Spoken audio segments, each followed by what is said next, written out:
అనుభవించబోతుంది నిజమా అబద్ధమా? అది నిజం అన్నప్పుడు ఇక నువ్వు ఉండగలవా?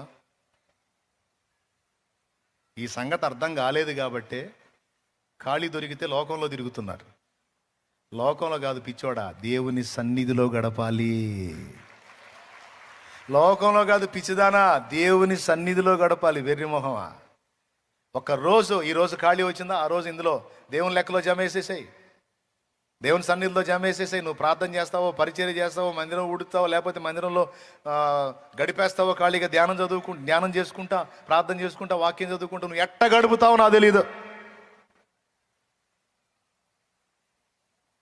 ఖాళీ రోజులే వదిలిపెట్టకపోతే ఆదివారం వదులుతావా?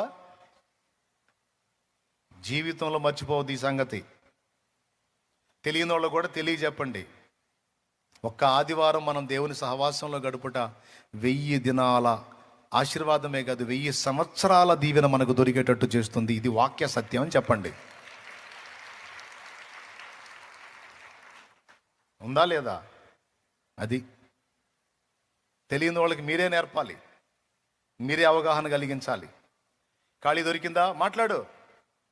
వదినా బజార్లో తిరుగుదావా అని కాదు మాట్లాడాల్సిందే. వదినా పక్కింటి వాళ్ళ పాపాలు పంచుకుందాం ఈరోజు కూర్చొని అని కాదు మాట్లాడాల్సింది. వదినా ఈరోజు ఖాళీ ఉంది, నీ ఖాళీ